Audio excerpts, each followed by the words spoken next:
ಎಲ್ಲರಿಗೂ ನಮಸ್ಕಾರ. ಈ ಒಂದು ಚಿತ್ರ ಕೊಟ್ಟಿದ್ದೀನಿ.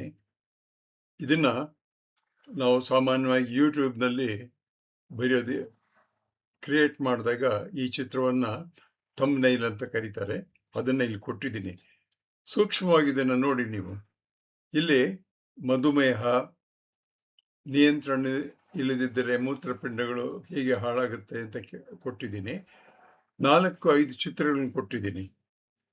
ನಿಮಗೆ ಆ ಚಿತ್ರಗಳೆಲ್ಲ ಅರ್ಥ ಆಗೋದಾದ್ರೆ ಈ ನಾನು ಬರೆದಿರ್ತಕ್ಕಂಥ ಈ ಒಂದು ಪ್ರೆಸೆಂಟೇಶನ್ ಇದೆಯಲ್ಲ, ಅದರ ಪೂರ್ತಿ ಸಾರಾಂಶ ಇದರಲ್ಲಿ ಬರುತ್ತೆ.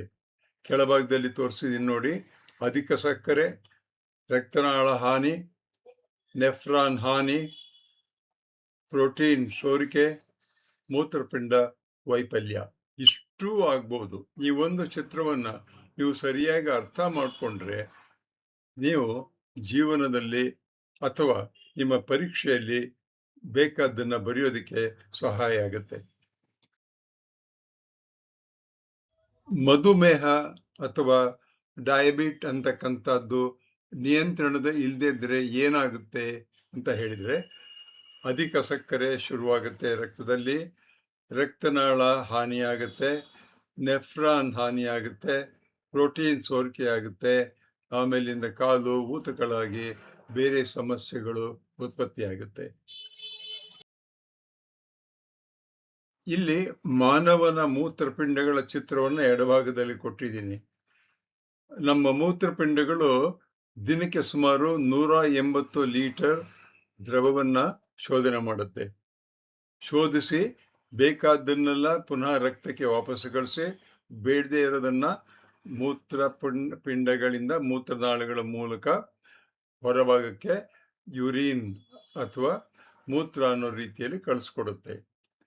ರಕ್ತದಲ್ಲಿ ಸಕ್ಕರೆ ಕಂಟ್ರೋಲ್ ಬರದೇ ಹೋದ್ರೆ ಆ ಸಕ್ಕರೆಯೂ ಸಹಿತ ಮೂತ್ರ ಜೊತೆಗೆ ಕೆಳಗಡೆ ಹೋಗುತ್ತೆ. ದೇಹದ ಕೋಶಗಳಿಗೆ ಸಕ್ಕರೆ ಗ್ಲುಕೋಸ್ ಸಿಗೋದಿಲ್ಲ. ತುಂಬಾ ಸಿಂಪಲ್ ಆಗಿ ಡಯಾಬಿಟ್ ಅಂದ್ರೇನು ಅಥವಾ ಮಧುಮೇಹ ಅಂದ್ರೇನು ಅಂತ ಹೇಳ್ತೀನಿ. ಈ ರಕ್ತದಲ್ಲಿನ ಸಕ್ಕರೆ ಹೆಚ್ಚಾಗುವ ಸ್ಥಿತಿಗೆ ಮಧುಮೇಹ ಅಂತ ಕರೀತಾರೆ. ಇನ್ಸುಲಿನ್ ಕೊರತೆ ಅಥವಾ ಪರಿಣಾಮಕಾರಿಯಾಗಿ ಇನ್ಸುಲಿನ್ ಕೆಲಸ ಮಾಡದೆ ಹೋದ್ರೆ ಇದು ದೀರ್ಘಕಾಲದ ಕಾಯಿಲೆಯಾಗಿ ಪರಿವರ್ತನೆ ಆಗುತ್ತೆ. ಇನ್ಸುಲಿನ್ ಪಾತ್ರ ಏನು? ಗ್ಲೂಕೋಸ್ ಅನ್ನು ಅಂದ್ರೆ ನಾವು ತಗೊಳ್ತೀವಲ್ಲ ಸಕ್ಕರೆ ಪಿಷ್ಟಗಳು ಅಥವಾ ಎಲ್ಲಾ ರೀತಿಯ ಆಹಾರದಲ್ಲಿರ್ತಕ್ಕಂಥ ಸಕ್ಕರೆ, ಆ ಸಕ್ಕರೆಯನ್ನ ಒಡೆದ್ಬಿಟ್ಟು ಗ್ಲೂಕೋಸು ಮತ್ತೆ ಇನ್ನೊಂದು ಭಾಗವನ್ನ ಕನ್ವರ್ಟ್ ಮಾಡುತ್ತೆ. ಅಂದ್ರೆ ಸಕ್ಕರೆಯಲ್ಲಿ 2 ಇರುತ್ತೆ. ಆ ಗ್ಲೂಕೋಸ್ ಅನ್ನೋದೊಂದು ಒಂದನ್ನ ಬೇರ್ಪಾಡ ಮಾಡುತ್ತೆ ಇನ್ಸುಲಿನ್.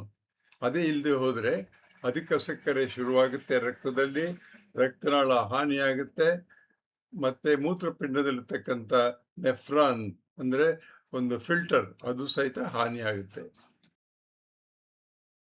ಇಲ್ಲಿ ಕೊಟ್ಟಿರ್ತಕ್ಕಂಥ 4 ಚಿತ್ರಗಳನ್ನ ಸರಿಯಾಗಿ ನೀವು ಅರ್ಥ ಮಾಡ್ಕೊಳ್ಳಿ. ಮೊದಲನೇದು ಮೇಲಿರ್ತಕ್ಕಂಥದ್ದು ಬ್ಲಡ್ ಗ್ಲೂಕೋಸ್ ಕಂಪ್ಯಾರಿಸನ್ ಅಂತ ಕೊಟ್ಟಿದ್ದೀನಿ. 2 ತೊಟ್ಟು ರಕ್ತಗಳನ್ನು ತೋರಿಸಿದೆ. ಎಡಭಾಗದಲ್ಲಿರ್ತಕ್ಕಂಥ ತೊಟ್ಟನ್ನು ಸೂಕ್ಷ್ಮ ಪರಿಶೀಲನೆ ಮಾಡಿ. ಅಲ್ಲಿ ಏನಾಗಿದೆ ನೀವು ನೋಡಿದ್ರೆ 1, 2, 3 ರಕ್ತ ಕಣಗಳು ಕಾಣಿಸ್ತಾ ಇದೆ, ಕೆಂಪಾಗಿರ್ತಕ್ಕಂಥದ್ದು. ಬಲಭಾಗದಲ್ಲಿ ನೀವು ನೋಡಿದ್ರೆ 1, 2, 3, 4 ರಕ್ತ ಕಣಗಳು ಕಾಣಿಸ್ತಾ ಇದೆ. ಒಂದರಲ್ಲಿ ಜಾಸ್ತಿ, ಒಂದರಲ್ಲಿ ಕಡಿಮೆ ಇದೆ.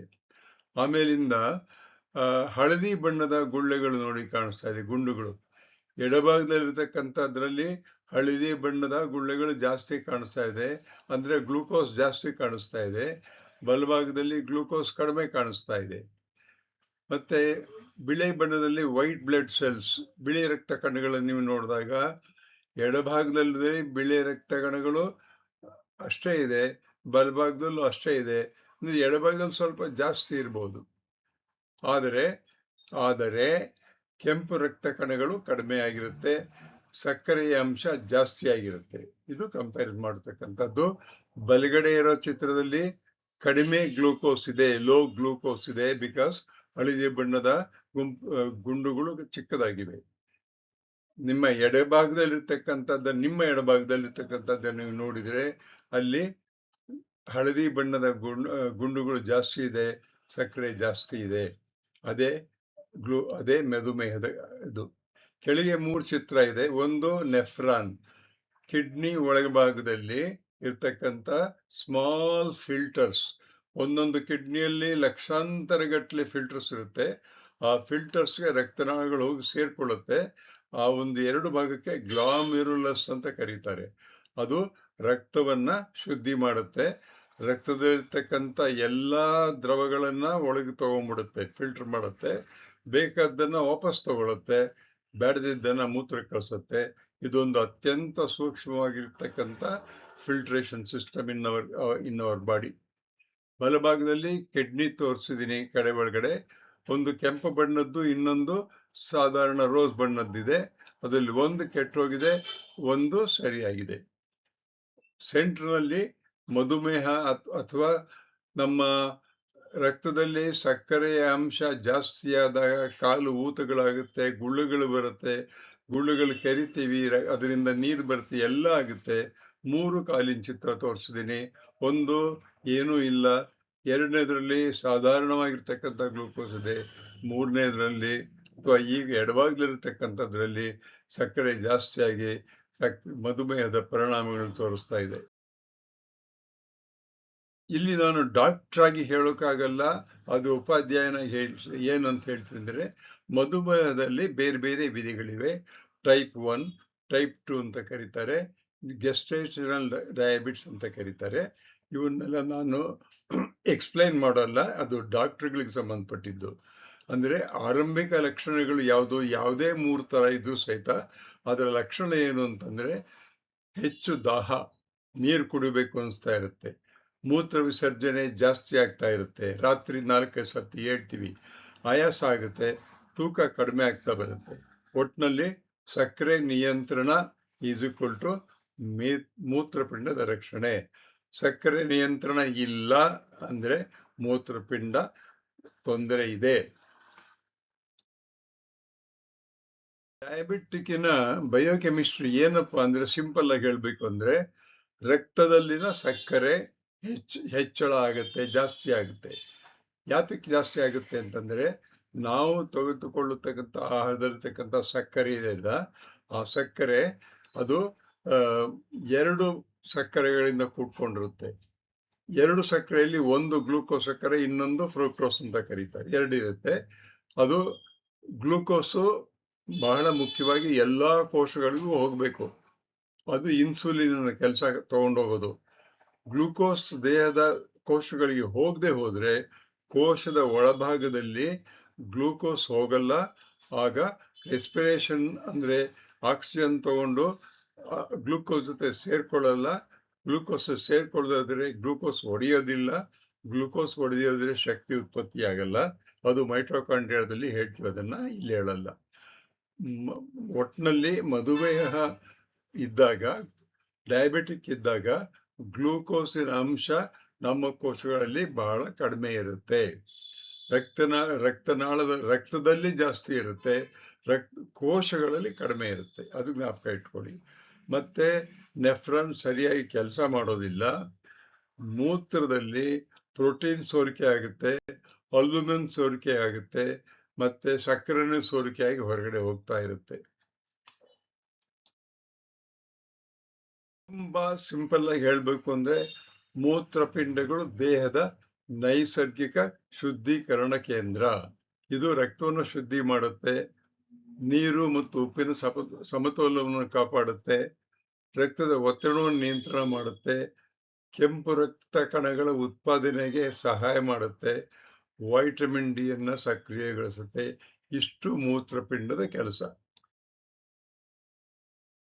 ಡಯಾಬಿಟಿಕ್ ಇದೆ ಅಂತ ಹೇಳಿದ್ರೆ ಏನಾಗುತ್ತೆ, ಮೊದಲು ನಮ್ಗೆ ಏನು ಗೊತ್ತೇ ಆಗೋಲ್ಲ. ಆದ್ರೆ ಸ್ವಲ್ಪ ಜಾಸ್ತಿ ಡಯಾಬಿಟಿಕ್ ಶುಗರ್ ಅಂಶ ಜಾಸ್ತಿ ಆಯ್ತು ಅಂತಂದ್ರೆ ರಕ್ತದ ಒತ್ತಡ ಹೆಚ್ಚಾಗುತ್ತೆ, ಆಯಾಸ ಆಗುತ್ತೆ, ಮತ್ತೆ ಕಾಲುಗಳಲ್ಲಿ ಊತ ಕಂಡು ಬರುತ್ತೆ, ಮೂತ್ರದಲ್ಲಿ ಪ್ರೋಟೀನ್ ಕಾಣಿಸುತ್ತೆ, ಮೂತ್ರದಲ್ಲಿ ಸಕ್ಕರೆ ಕಾಣಿಸುತ್ತೆ. ಅದನ್ನ ನಾವು ಲ್ಯಾಬೊರೇಟರಿಯಲ್ಲಿ ಟೆಸ್ಟ್ ಮಾಡಿಸಿದಾಗ ಪೂರ್ತಿ ನಾವು ಹಾಗೆ ಕೈ ಬಿಟ್ಬಿಟ್ರೆ ಕಿಡ್ನಿ ಕೆಟ್ಟೋಗ್ಬಿಡುತ್ತೆ. ಕಿಡ್ನಿ ಕೆಟ್ಟೋದ್ಮೇಲೆ ಉಳ್ಕೊಳ್ಳೋದು ಒಂದೇ ಒಂದು, ಕಿಡ್ನಿ ಕೆಲಸ ಮಾಡಲ್ಲ, ಕಿಡ್ನಿ ವೈಫಲ್ಯತೆ ಆಗುತ್ತೆ ಅಂತ ಹೇಳ್ತೀವಿ. ಅವಾಗ ಉಳಿಯೋದು ಒಂದೇ ಒಂದು ಅಂದ್ರೆ ಡಯಾಲಿಸಿಸ್ ಮಾಡಿಸ್ಬೇಕು ಅಥವಾ ಕಿಡ್ನಿಯನ್ನ ಟ್ರಾನ್ಸ್ಪ್ಲೇಟ್ ಮಾಡಿಸ್ಬೇಕು. ಎಚ್ಚರಿಕೆ ಏನಪ್ಪಾ ಅಂದ್ರೆ ಮೂತ್ರಪಿಂಡ ಹಾನಿ ಆರಂಭದಲ್ಲಿ ಮೌನವಾಗಿರುತ್ತೆ, ಏನು ಹೇಳಲ್ಲ. ರಕ್ತದಲ್ಲಿ ಸಕ್ಕರೆ ಜಾಸ್ತಿ ಆಗ್ತಾ ಬಂತು ಅಂತ ಹೇಳಿದಾಗೆಲ್ಲ ನಾವು ಅದನ್ನ ಏನು ಮಾಡದೆ ಕೈ ಬಿಟ್ರೆ ಆಯ್ತು, ಮೂತ್ರಪಿಂಡಗಳು ಫೇಲ್ ಆಗೋದು ಗ್ಯಾರಂಟಿ. ಹಾಗಾದ್ರೆ ಮೂತ್ರಪಿಂಡಗಳನ್ನ ನಾವು ಹೇಗೆ ರಕ್ಷಣೆ ಮಾಡಬೇಕು ಅಂತ ಕೇಳಿದ್ರೆ, ಫಸ್ಟ್ ಸಕ್ಕರೆಯನ್ನ ನಿಯಂತ್ರಣ ಮಾಡಬೇಕು. 3 ತಿಂಗಳಿಗೊಂದ್ಸರ್ತಿ HbA1c ಅಂತಕ್ಕಂಥ ರಕ್ತವನ್ನ ಪರೀಕ್ಷೆ ಮಾಡಿದಾಗ ಅಲ್ಲಿ ನಮ್ಮಲ್ಲಿ ಟೋಟಲ್ 3-4 ತಿಂಗಳಲ್ಲಿ ನಮ್ಮ ರಕ್ತದಲ್ಲಿ ಎಷ್ಟು ಇರಬೇಕು ಗ್ಲೂಕೋಸ್ ಅನ್ನು ತೋರಿಸುತ್ತೆ. ಅದು ಸಾಮಾನ್ಯವಾಗಿ 5.6ಕ್ಕಿಂತ ಜಾಸ್ತಿ ಇತ್ತು ಅಂತಂದ್ರೆ ಮಧುಮೇಹದ ಇದೆ ನಮಗೆ ಅನ್ನೋದು ಗೊತ್ತಾಗ್ತಿರುತ್ತೆ. ಅದನ್ನು ಟೆಸ್ಟ್ ಮಾಡಿಸ್ಬೇಕು. ಆಗ ವೈದ್ಯರ ಸಲಹೆ ಪಡಿಬೇಕು. ಆಹಾರ ಕಡಿಮೆ ಮಾಡ್ಕೋಬೇಕು, ಉಪ್ಪು ಕಡಿಮೆ ಮಾಡಬೇಕು, ಸಕ್ಕರೆ ತಿನ್ನೋದನ್ನೇ ನಿಲ್ಲಿಸ್ಬೇಕು, ತರಕಾರಿ ಜಾಸ್ತಿ ತಿನ್ಬೇಕು, ವ್ಯಾಯಾಮ ಮಾಡಬೇಕು. ಪ್ರತಿ ವರ್ಷ ಕಿಡ್ನಿಯನ್ನ ನಾವು ತಪಾಸಣೆ ಮಾಡಿಸ್ಬೇಕು. ಇಷ್ಟು ಮಾಡಿದರೆ ನಾವು ಮಧುಮೇಹವನ್ನ ನಿಯಂತ್ರಣ ಮಾಡಿ ಮೂತ್ರಪಿಂಡಗಳನ್ನ ರಕ್ಷಣೆ ಮಾಡ್ಬೋದು. ಸಿಂಪಲ್ ಅನಾಲಜಿ ಕೊಡ್ತೀನಿ ಇಲ್ಲಿ. ಮನೆಯಲ್ಲಿ ನೀರಿನ ಫಿಲ್ಟರ್ಗೆ ನಿರಂತರವಾಗಿ ಕೊಳಕು ನೀರು ಬರ್ತಾ ಇದ್ರೆ ಆ ನೀರು ನಿಧಾನವಾಗಿ ಹಾಳಾಗಿ ಹೋಗುತ್ತೆ, ಕುಡಿಯೋಕೆ ಯೋಗ್ಯ ಅಲ್ಲ. ಅದೇ ರೀತಿ ನಿಯಂತ್ರಣವಿಲ್ಲದ ಮಧುಮೇಹ ಮೂತ್ರಪಿಂಡದ ಫಿಲ್ಟರ್ಗಳನ್ನ ನಿಧಾನವಾಗಿ ಹಾಳು ಮಾಡ್ತಾ ಬರುತ್ತೆ. ಒಂದ್ ದಿವಸ ಮೂತ್ರಪಿಂಡಗಳು ಸ್ಟಾಪ್ ಆಗೋಗುತ್ತೆ. ಆಗ ಕಿಡ್ನಿ ಫೇಲ್ಯೂರ್ ಅಂತ ಡಾಕ್ಟರ್ ಬರ್ಕೊಡ್ತಾರೆ. ಇಲ್ಲಿ ಒಂದು ಸಾರಾಂಶ ಕೊಟ್ಟಿದ್ದೀನಿ. ಇವಾಗ ನಾ ಹೇಳಿದ್ದನ್ನೆಲ್ಲ ಈ ಒಂದು ಚಿತ್ರದಲ್ಲಿ ಬರೆದು ಬಿಟ್ಟಿದ್ದೀನಿ. ಅದನ್ನ ನೀವು ಓದ್ಕೊಂಡ್ರೆ, ಸರಿ ನೋಡ್ಕೊಂಡ್ರೆ 1, 2, 3, 4 ಚಿತ್ರ ತೋರಿಸಿದ್ದೀನಿ. ಮಧುಮೇಹದ ಹಾನಿ ನಿಧಾನವಾಗಿ ಮುಂದುವರಿಯುತ್ತೆ ಅಂತ ತೋರಿಸಿದ್ದೀನಿ. ಒಳಗಡೆ ಕಿಡ್ನಿ ವೈಫಲ್ಯ ಆಗುತ್ತೆ ಅಂತ ತೋರಿಸಿದ್ದೀನಿ. ಈ ಚಿತ್ರವನ್ನ ನೀವು ಸರಿಯಾಗಿ ಓದಿ, ನಿಧಾನವಾಗಿ ಓದಿ. ಯಾಕೆಂದ್ರೆ ಈ PPTಯಲ್ಲಿ ನೀವು ಎಷ್ಟೊತ್ತು ಬೇಕಾದ್ರೆ ನೀವು ಇಟ್ಕೋಬಹುದು. ಕ್ರೆಡಿಟ್ಸ್. ಈ ಒಂದು ಚಿತ್ರೀಕರಣವನ್ನು ಮಾಡೋದಕ್ಕೆ ಇದರ ಕಾನ್ಸೆಪ್ಟು, ಡಿಸೈನು, ವಾಯ್ಸು ನಾನು CG Nagaraja. Academic assistance ChatGPT ತಗೊಂಡಿದ್ದೀನಿ. ಚಿತ್ರಗಳನ್ನ ಕ್ರಿಯೇಟಿವ್ ಕಾಮನ್ಸ್ ಮತ್ತೆ ವಿಕಿಮೀಡಿಯಾ ಅಂತಕ್ಕಂಥದ್ದನ್ನು ತಗೊಂಡಿದ್ದೀನಿ. ಯೂಟ್ಯೂಬ್ನವ್ರು ಇದನ್ನು ಪಬ್ಲಿಷ್ ಮಾಡ್ತಾರೆ. ನಿಮಗೆ ಇದು ಚೆನ್ನಾಗಿದೆ, ಸರಿ ಇದೆ ಅಂತ ಹೇಳಿದ್ರೆ ಬೇರೆಯವರಿಗೆ ಹೇಳಿ. ನನ್ನ ಒಂದು ಚಾನಲ್ಗೆ ಸಬ್ಸ್ಕ್ರೈಬ್ ಮಾಡಿ. ನನ್ನ ಚಾನಲ್ಲು @ನಾಗರಾಜ ಚಿತ್ರದುರ್ಗ 1938. ಬನ್ನಿ, ಜ್ಞಾನವನ್ನು ಹಂಚಿಕೊಳ್ಳೋಣ, ಆರೋಗ್ಯವನ್ನು ಕಾಪಾಡೋಣ.